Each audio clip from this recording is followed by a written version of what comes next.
can start. Hello guys, I want to take us through vulnerability of information systems. This is group 1 part 1. Under vulnerability of information systems, we are going to talk about some key terms like vulnerability. In information systems, it is a state of being susceptible to injury or attack.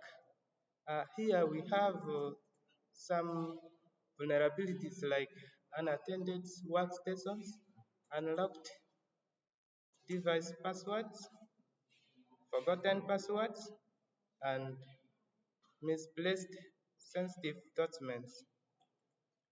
And the vulnerabilities here leads to what chances of data breaches, unauthorized access, system downtime, and financial losses. Let's say at the distractions under vulnerability, which refers to an obstacle to attention. We have error, which means a misconception resulting from an incorrect information.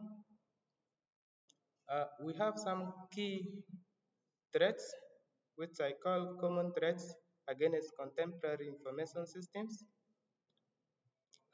It's well described, so I'm going to take you through the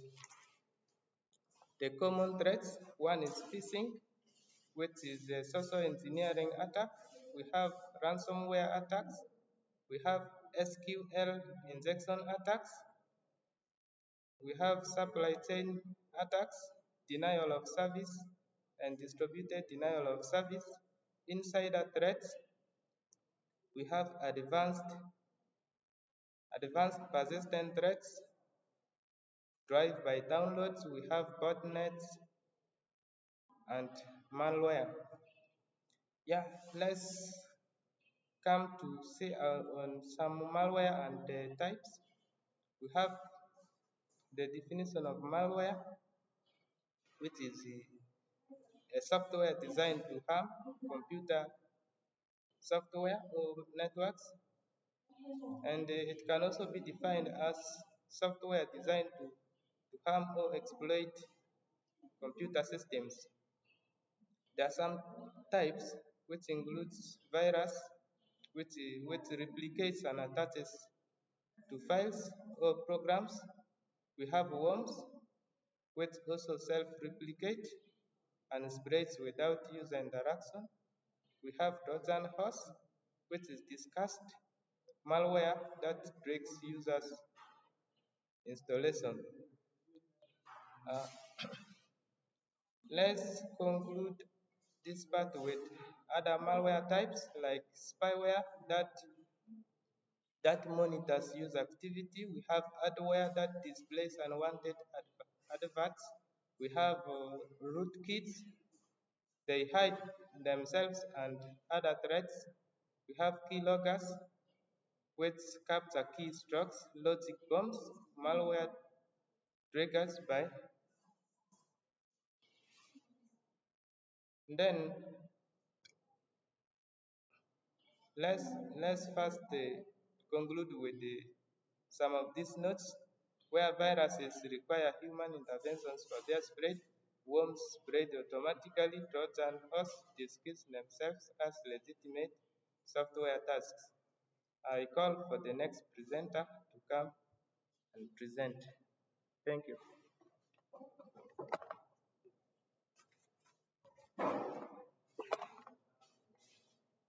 Hello everyone. I've come to present the next part.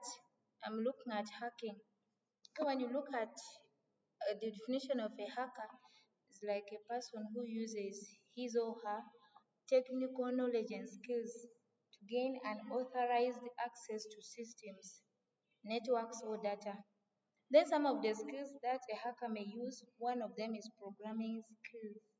They use this to create malware, and as he explained it before, malware is the same as this, like malware is a system defined to harm or exploit computer systems. Then there are some of these types of hackers. One is black hat hacker.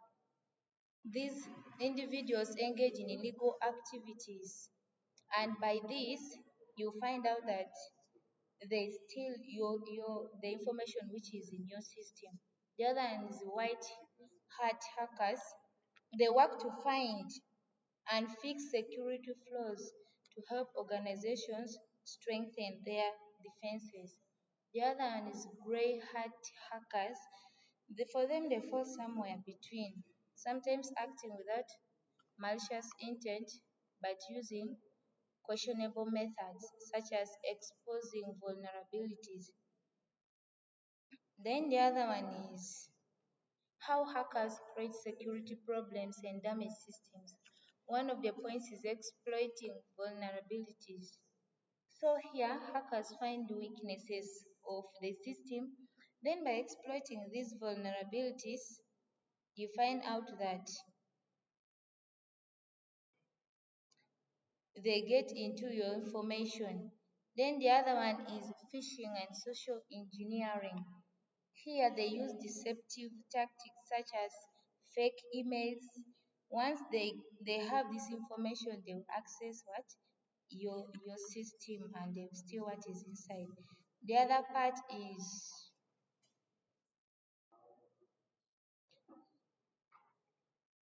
the other part is computer crime. Computer crime it refers to any illegal activity that involves a computer, network, or digital system. It can either target a computer or they use computers as tools to commit crimes. Then crimes where computers are targets. One of them is hacking. Now, by this hacking, they use unauthorized access to a computer system to steal, modify, or to destroy data which is in your system.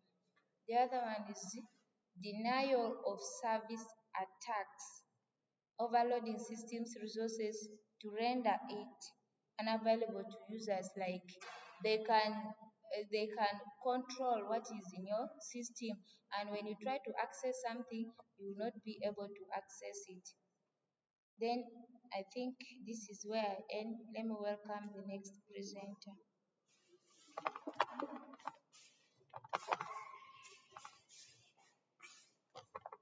Good evening, everyone.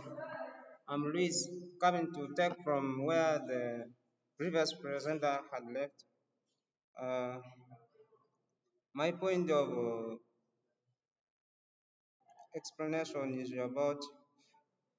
is under crimes where computers are instruments.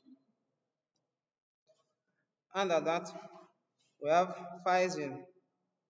This is one of the crimes where computers are instruments. So phishing, this is using deceptive emails or websites to trick individuals into revealing personal or financial information. Under this, some emails are created by fraudsters to arouse the attention of the companies or individuals to, to deprive them of their financial whatevers. Uh, we also have online fraud. This, this is simply conducting fraudulent transactions like credit card fraud, or identity theft using computers and the internet to deceive or manipulate victims.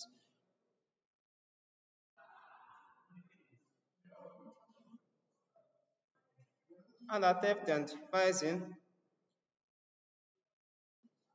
we also have identity theft. This will occur when someone uses personal information without permission to obtain goods or services, commit financial crimes, assume the victim's identity. For example, somebody might use this one. Somebody can use the email of a university to, to defraud the students of a university, to deprive them of their school fees like that. We also have types of identity theft. We have financial identity. This comprises of credit cards, loans, among others. We also have personal identity theft. This one is comprised of driver's license, password. We have medical identity theft. This consists of health insurance and medical records. We have synthetic identity theft, combination of real. This is combination of real and fake information. Phishing, as I highlighted on before, this is a cyber. This is a cybercrime where attackers trick victims into revealing sensitive information, e.g., password, credit cards, numbers, through fake emails, texts, or messages, spoofed websites, or links.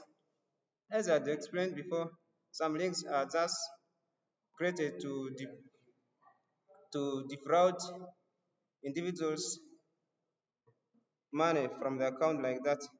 So that one lies under phishing. We have employees. Employees can inadvertently or internationally create security and service system reliability problems, including security problems. Under that, we have insider threats, unauthorized access, data theft, or sabotage. We also have password sharing or weak passwords. Some passwords are very weak in such a way that when somebody gets access to them, they can easily be broken. We also have phishing and social engineering attacks. Data leaks through emails, USB drives, or cloud storage. We have non-compliance with security policies and authorized software downloads, lack of encryption. Some softwares, when you download some software, they create some links which can lead to loss of someone's property. Uh, Let me call upon the next presenter to come forth and we will.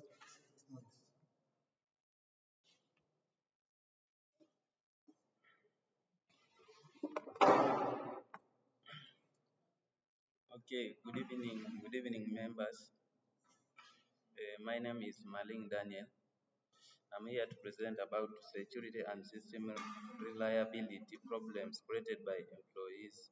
So, ignore, ignore, ignoring system updates or punches, overloading systems within executive data or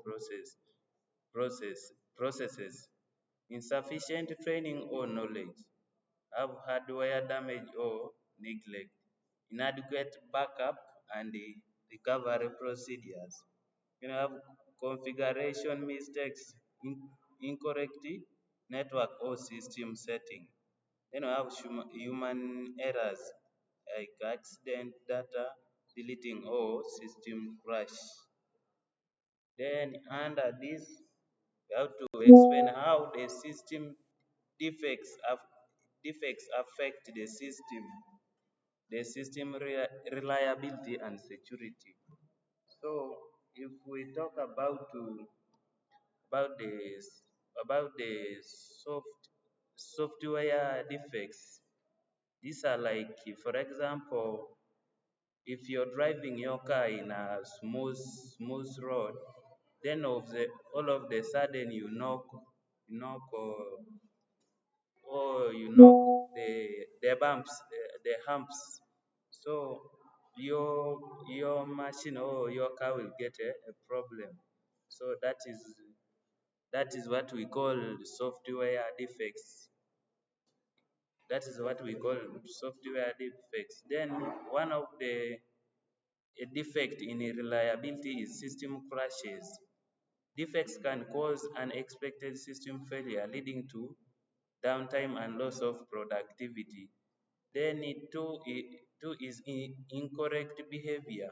Errors can result into incorrect outputs, leading to incorrect results. Then we have performance degradation. This slows down the system or causes it to consume excess resources, impacting the performance. Then the next is security. Security, if we talk about the defects of security, it is like when you have maybe a hole in your house, there it will make this the thief maybe to go inside and access your things. So one of the defects of security is vulnerability. This can exploit this can be exploited through malicious acts. Then we have that data breaches. Data can be exposed to unauthorized users. As I explained,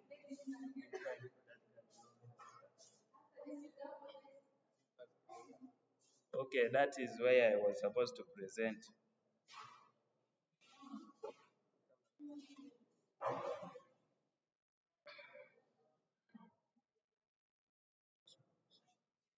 Good evening, members. Joseph Patrick, speaking from application controls. Application controls refers to security measures specifically designed to protect individual applications and their data. Types or categories of application controls. Input controls. Input controls ensure that data entered into a system is accurate and complete before it is processed. Examples of input controls include data validation, error handling, input masking. The second category of application control is processing controls. This one ensures completeness and accuracy of data entered into the system.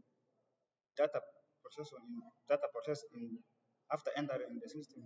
Examples of processing controls include calculation checks, data consistency, and the access controls. The third category of application control include output control. Examples of output controls include data encryption, input validation, and the audit trails. And the other part I'm tasked with is risk assessment. This is a systematic process used to identify and analyze and evaluate potential threats to an information system and their associated vulnerabilities. The functions or importance of risk assessments. It helps in the identification of threats such as unauthorized access, human errors, and so on. It also helps in the analysis of vulnerabilities such as weakness in the hardware, software, networks, and the procedures.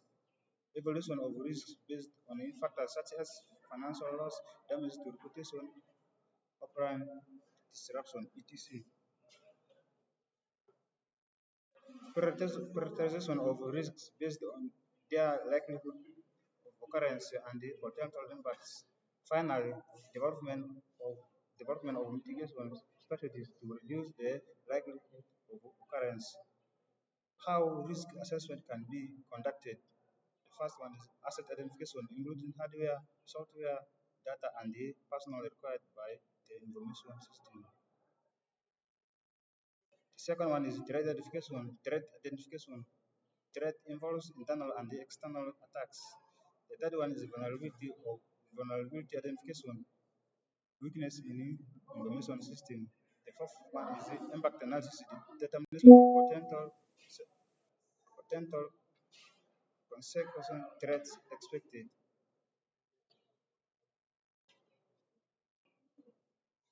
This is where I like to stop. Thank you. Thank you, Group 1, Part 1, for your presentation. I hope everyone has now presented. So I now beg to stop.